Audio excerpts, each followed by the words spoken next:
வணக்கம். இன்றைய சமையலில் நம்ம செய்ய போகிறது மோர் மிளகாய். தஞ்சாவூர் குடைமிளகாய் வச்சு நம்ம மோர் மிளகாய் செய்யலாம். தெளிவான விளக்கத்தோடு நம்ம பார்க்கலாம். இந்த மோர் மிளகாய் செஞ்சு வச்சுக்கிட்டோம்னா 1 வருஷம் 1.5 வருஷத்துக்கு நமக்கு ரொம்ப நல்லாயிருக்கும். மோர் மிளகாய் பழைய சாதம் தாளிக்கிறதுக்கு பயன்படுத்தலாம். கம்மங்கூழ் சாப்பிடும்போது தொட்டுக்க வச்சுக்கலாம். தயிர் சாதத்துக்கு தொட்டுக்க வச்சுக்கலாம். குழிப்பணியாரத்துக்கு தாளித்து கொட்டி மாவோடு சேர்த்து நம்ம செய்யலாம். இந்த மோர் மிளகாய் செய்கிறது எப்படின்னு நம்ம பார்ப்போம். வாங்க கிச்சனுக்குள்ளே போகலாம். பாருங்கள், மோர் மிளகாய் போடுறதுக்காக இது தஞ்சாவூர் குடை மிளகான்னு சொல்லுவாங்க. சின்ன சின்னதாக இருக்கும். இதை கழுவிட்டு சுத்தம் பண்ணி எடுத்து வச்சுருக்கேன். இப்போ நம்ம உப்புலையும் மோர்லையும் போடுறதுக்கு முன்னாடி இந்த பாருங்கள், இது கிச்சன் திருப்புளி. நீங்கள் சாதாரண திருப்புளி இருந்துச்சுனாலும் இந்த பாருங்கள், மெஷின் திருப்புளி இதெல்லாம் இருந்துச்சுன்னா கூட அங்கங்கே அப்படியே ஒரு 2-3 ஓட்டை போட்டிங்கன்னா போதும்.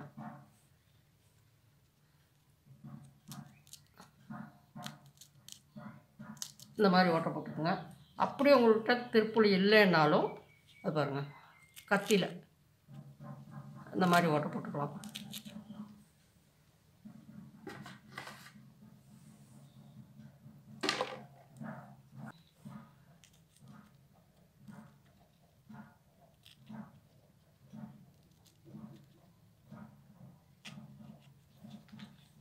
இந்த மாதிரி எல்லா மிளகாயும் கத்திலையோ திருப்புளிலையோ நீங்கள் குத்தி ஒரு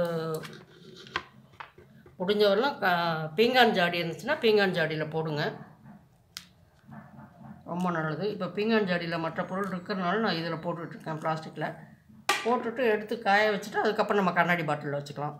இதே மாதிரி எல்லா மிளகாயும் நான் இந்த மாதிரி திருப்புளிலையோ கத்திலையோ குத்தி போட்டுட்டு அப்புறம் நான் காமிக்கிறேன். நான் காம்போடு போடுறேன். நீங்கள் காம்பு வேணான்னு தோணுச்சுன்னா இது பாருங்கள், அப்படியே கத்தியில் கட் பண்ணிடுங்க. ஒரு பாதி அளவுக்கு, ரொம்ப முழுசும் கட் பண்ண வேணாம். இல்லை நீங்கள் கத்திரிக்கோலில் கட் பண்ணிட்டீங்கனாலும் சரி. முழுசும் கட் பண்ணிங்கன்னா விதையெல்லாம் கீழே விழுந்துடும். அதுக்காக தான் நான் இப்படி சொல்கிறேன். கொஞ்சம் கொஞ்சம் நான் முழு காம்போடு தான் போடுறேன். நீங்கள் ஓட்டை போடும்போதே, கத்தியில் ஓட்டை போடும்போதே நீங்கள் காம்பை பாதி பாதி கட் பண்ணிடலாம்.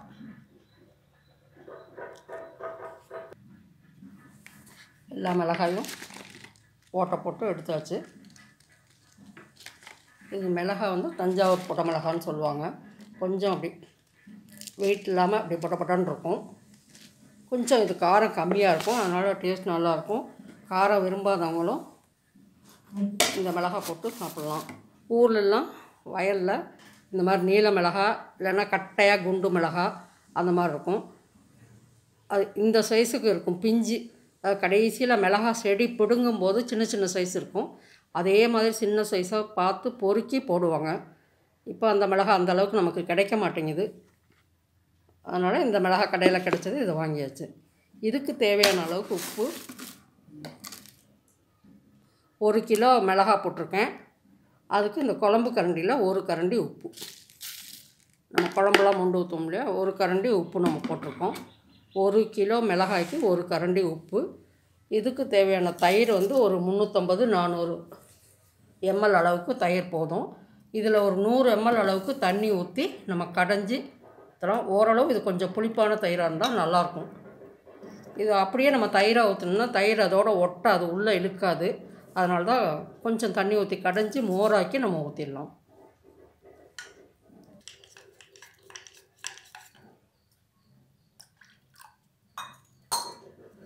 $150 ml தண்ணி ஊற்றிருக்கேன். அதை அப்படியே நம்ம மிளகாயெல்லாம் ஊற்றிடலாம்.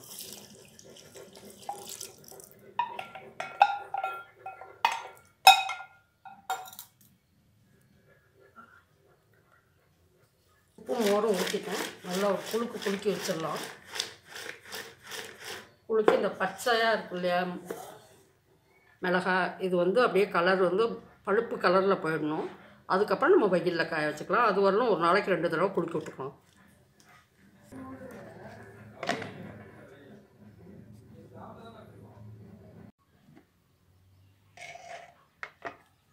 சனிக்கிழமை சாயங்காலம் உப்பு மோரும் ஊற்றி வச்சேன்.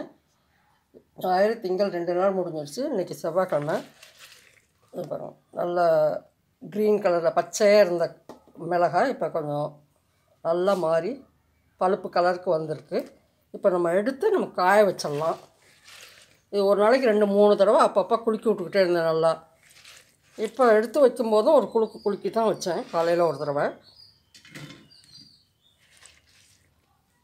இறுக்கி புழிஞ்சி போட வேணாம், அப்படியே மோர் கையிலேருந்து வடியை விட்டுட்டு அந்த மாதிரி போடுங்க.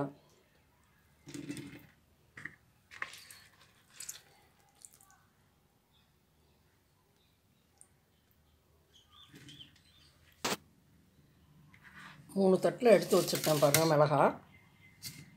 இது காய அப்படியே சுருங்கிடும். மோர்லேருந்து எடுத்து வச்சுட்டேன் தட்டில். இங்கே பாருங்கள் மோர் இது இருக்குது. இன்றைக்கி காலையிலேருந்து சாயங்காலம் வரலும் காய வச்சு மறுபடியும் இதிலையே போட்டு ஒரு குலுக்கி விட்டு மூடி வச்சுட்டு மறுநாள் காலையில் இங்கே மோர் சுத்தமாக இழுத்துட்டு அது நல்லா ட்ரை ஆகிறாரும் நம்ம காய வச்சு எடுத்து வச்சுக்கலாம். இது வந்து 1 கிலோ மிளகாய்க்கு ஒரு குழம்பு கரண்டி உப்பும் 1/2 லிட்டர் தயிர், அந்த 1/2 லிட்டர் தயிரில் 1/4 லிட்டர் தண்ணி ஊற்றி கடைஞ்சி ஊற்றிருக்கேன். 400 ml முதல் நாள் ஊற்றினேன், அது பத்தாத மாதிரி தோணுச்சு. அதனால் மறுநாள் கொஞ்சம் 100 ml ஊற்றினேன். 1/2 லிட்டர் தயிருக்கு 1/4 லிட்டர் தண்ணி ஊற்றி கடைஞ்சி ஊற்றணும். இது நம்ம மொட்டை மாடியில் வெயிலில் வச்சுட்டு வரலாம். மிளகாய் காலையில் வெயிலில் வச்சேன், இந்த அளவுக்கு காஞ்சிருக்கு. ஆனால் மோர் வந்து வெயிலில் வைக்கலை, அது அப்படியே இருக்கட்டும். இப்போ இந்த மிளகாயை அதுலேயே போட்டுடலாம். ஃபுல்லாக போட்டு ஒரு குலுக்கி விட்டுடலாம்.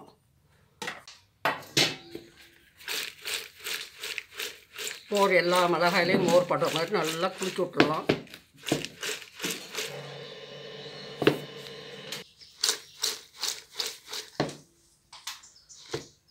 பாருங்க, முதலே காமிக்க மறந்துட்டேன்.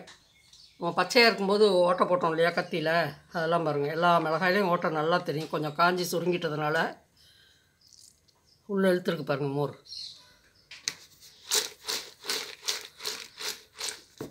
இது எப்படியே இருக்கட்டும். நாளைக்கு காலையில் நம்ம மறுபடியும் வெயிலில் வைக்கலாம்.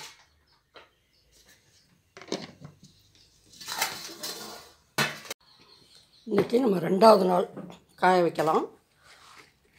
சாயங்காலம் நீங்கள் எடுத்துகிட்டு வந்து வச்சுட்டு நைட்டு படுக்கும்போது ஒரு தடவை குலுக்கி விட்ருங்க. அப்புறம் காலையில் ஒரு 2 தடவை குலுக்கி விட்ருங்க. கண்ணில் பார்க்குறப்ப ஞாபகம் இருக்கப்போ குலுக்கி விட்டால் தான். ஏன்னா இப்போ மோர் கொஞ்சமாக இருக்கும், குலுக்கி விட தான் உள்ளே இறங்கும். இல்லைன்னா ஒரு பக்கமாக மோர் பிடிக்கும், ஒரு பக்கம் பிடிக்காமல் இருக்கும். அதுக்காக தான் நான் சொல்கிறேன். வருஷம் ஒரு தடவை தானே, கொஞ்சம் சிரமம் பார்க்காம செஞ்சிட்டோம்னா நம்ம வருஷத்துக்கும் வச்சுக்கலாம்.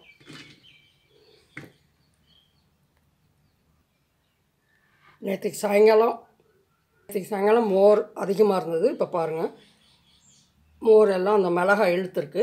இப்போ இன்றைக்கி கொட்டினோம்னா நாளைக்கு பார்த்தா இந்த மோர் கூட இருக்காது. இது இப்படியே வீட்டிலையே உள்ளேயே வச்சு நிழலில் வச்சிடலாம். இது மட்டும் வெயிலில் காய வச்சிடலாம். இந்த பாருங்கள் ஓட்டை இருக்கா, உள்ளே அந்த மோரெல்லாம் உள்ளே இழுத்துக்கும். இது நம்ம வெயிலில் வச்சு எடுத்துகிட்டு வந்துடலாம். 2வது நாள் மிளகாய் காஞ்சிருக்கு. நேற்று மாதிரியே இன்றைக்கும் மோர் வந்து வெயிலில் வைக்கலை.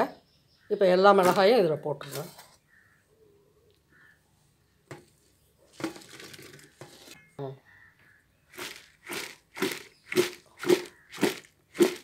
இப்போ குலுக்கி வச்சாச்சு. நைட்டு மறுபடியும் குலுக்கி வச்சிடணும். இப்போ மோர் குறைஞ்சிட்டதுனால அடியிலே தங்கி போயிடும். அதனால் கொஞ்சம் முடிஞ்ச வரலாம் அடிக்கடி குலுக்கி விட்ருங்க. காலையில் 2 தடவை குலுக்கிட்டு அதுக்கப்புறம் வெயில் வரும்போது மறுபடியும் காய வச்சுக்கலாம்.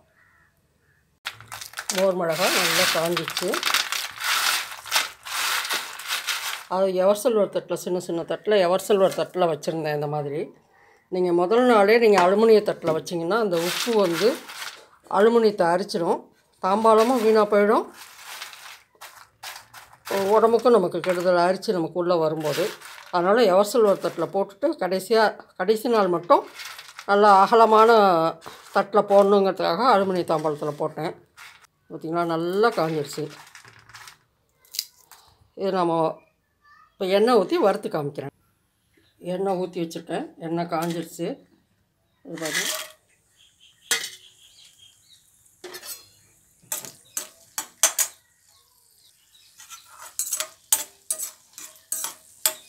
இந்தளவுக்கு எண்ணெய் ஊற்றி நீங்கள் வறுக்கிறனாலும் வறுக்கலாம். கொஞ்சமாக தாளிக்கிற கரண்டியில் கொஞ்சமாக போட்டு நீங்கள் வறுத்துக்கலாம்.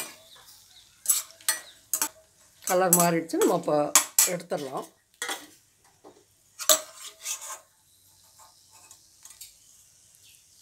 உங்களுக்கு அளவு இதை விட கம்மியாக வேணும் அப்படின்னா நீங்கள் அதுக்கு தகுந்த மாதிரி எண்ணெய் கம்மியாக ஊற்றி பாருங்கள், தாளிக்கிற கண்டியில் போட்டுருக்கோம், கொஞ்சமாக ஊற்றி வறுத்து எடுத்துக்கலாம்.